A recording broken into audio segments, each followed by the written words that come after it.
12번째, 대공수사는 보안 유지가 필수적입니다. 대공수사는 조직적 배경이 있는 범죄이므로 배후 조직에 대한 수사가 병행되어야 하므로 사전에 철저한 보안 유지가 요구됩니다.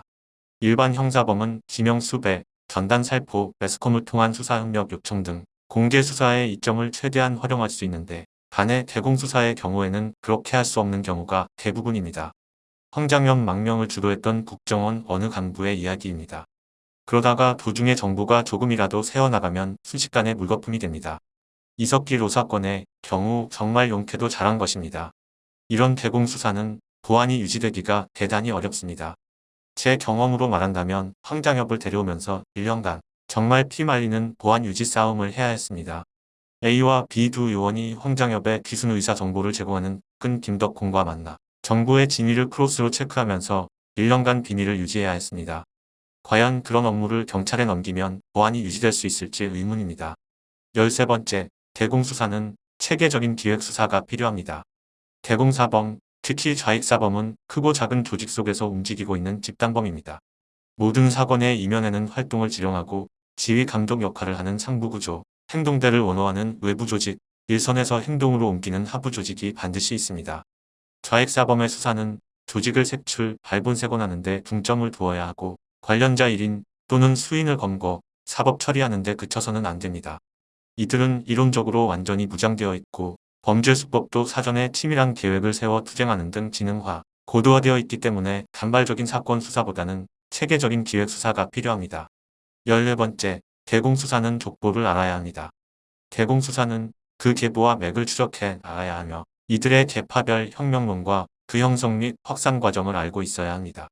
특히 친북 좌익 세력들은 북한과 연계되어 있으므로 수사관들은 대남혁명 전략체계와 지령수수 채널 등에 대한 전문 지식을 가지고 있어야 합니다. 15번째, 대공수사는 형사범에 적용되는 일반적 조사기법이 통용되지 않습니다. 좋은 경찰, 나쁜 경찰, 죄수의 딜레마, 플리바게닝 등 일반 형사범 수사에서 활용되는 다양한 심리수사 기법들이 대공사범 수사에서는 활용이 쉽지 않습니다. 대공사범들은 치밀하고 엄격한 조직체계 속에서 체제 변혁을 목적으로 활동하는 직업적 혁명가들입니다. 고도의 보안성과 막스 레닌주의의 정통 이념으로 철저하게 무장되어 있으며 일사불란한 명령복종 체제가 상활화되어 있어 물적 증거 확보 없는 자백 유도는 불가능에 가깝습니다. 명백한 물적 증거를 제시해도 혐의를 인정하지 않는 경우는 다반사고 자신의 이름조차 얘기하지 않는 경우와 신문조서에 라인을 거부하는 경우도 비일비재합니다.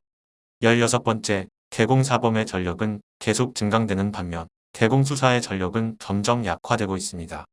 대공사범으로 처벌받은 인사들이 만기 출소하거나 정권의 성향에 따라 이념적 복권 및 사면의 은전을 받음으로써 그들은 더 이상 지하세계에서만 머물지 않습니다.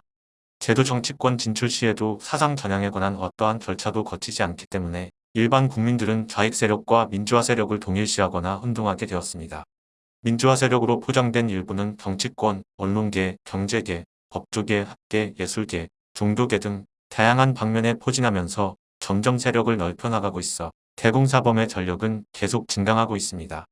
이에 비해 대공수사기관은 정권안보의 하수인 또는 국가안보를 빙자한 민주화 세력 탄압기구로 오해되는 등 국민들의 불신과 질시의 대상이 되면서 대공수사의 전력은 점점 약화되고 있습니다. 국정원법 개정을 추진했던 사람들 중에는 과거 안기부나 국정원에서 조사를 받았거나 직간접적으로 정보기관과 좋지 못한 인연을 맺었던 사람들이 많습니다. 과연 그들에게 균형감 있는 국정원 개혁을 기대할 수 있을까요? 민주당에서는 국정원법 개정을 마치 밀린 숙제 처리하듯 했습니다. 국민을 위한 정보기관 개혁이라는 아름다운 말이 정말 진정성을 보이려면 정보, 수사 전문가들의 다양한 의견을 공개적으로 충분히 수렴하는 과정이 반드시 선행되었어야 합니다.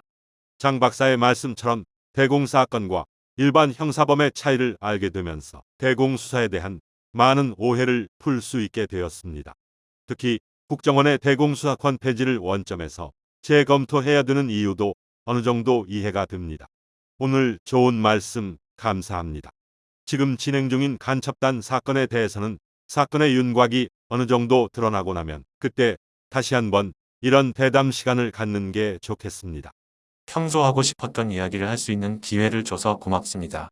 경찰은 국정원보다 더 오랜 대공수사의 역사를 가지고 있습니다. 경찰의 대공수사 역량이 국정원 못지않을 때도 있었습니다. 나는 여기서 경찰의 대공수사 역량을 폄하하려는 것은 아닙니다. 사람도 저마다 개성이 다르듯 대공수사도 국정원이 잘하는 부분이 있고 경찰이 잘하는 부분이 있습니다. 대공수사는 국가의 중요한 안보 기능입니다. 이런 기능은 중첩적으로 반복적으로 수행해야 오류 발생의 가능성을 줄일 수 있습니다. 그런 차원에서 국정원 대공수사권 폐지의 재검토를 주장하는 것입니다. 국정원에서 미처 챙기지 못한 것은 경찰이 챙기고 경찰에서 부족한 부분이 있으면 국정원이 보완하는 예전 시스템으로 돌아가자는 얘기입니다. 모든 사건이 다 그렇듯 간첩단 사건도 수사를 하다 보면 예상 외의 국면이 전개될 때가 있습니다. 서울시 공무원 간첩 사건이 국정원의 역사를 바꾸어 놓았듯 이번 간첩단 사건에서도 아주 사소한 팩트 하나가 대한민국 역사의 물줄기를 바꾸어 놓을 수 있습니다. 국정원과 경찰의 철저한 수사를 기대합니다. 마지막으로 한마디 하겠습니다. 10여 년 전 현직에 있을 때 이야기입니다. 업무상 알고 지내던 경찰관과 술자리를 하게 되었습니다. 종무식 때 우리 지방청장이 모든 부서에 한 해 동안 수고했다며 덕담 한마디씩 하는데 우리 보안과만 쏙 빼는 거야. 승진까진 바라진 않더라도 정말 참담하더라고요. 간첩 잡고 보안사범 한 명 잡는 것을 소매치기나 도둑 한 명 잡는 것과 같이 비교하면 안 되는데 이 양반은 모든 게 실적이거든. 형님네 회사 국정원에서 우리 청장에게 한 번 말이라도 슬쩍 해주세요. 간첩 잡기가 얼마나 힘든지. 정말 마지막 한마디입니다.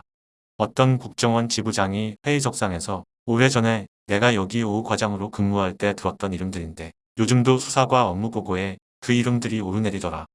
수사과에서 너무 오래 우려먹는 것 아니냐. 며 수사과장을 은근히 타박했습니다. 내사나 공작이 너무 오래 진행되다 보니 나온 말이었습니다. 같은 국정원 직원이라도 대공수사를 해보지 않은 사람은 이런 경우가 가끔 있습니다. 대공수사관, 국정원과 경찰이라는 소속은 달라도 마음은 하나입니다.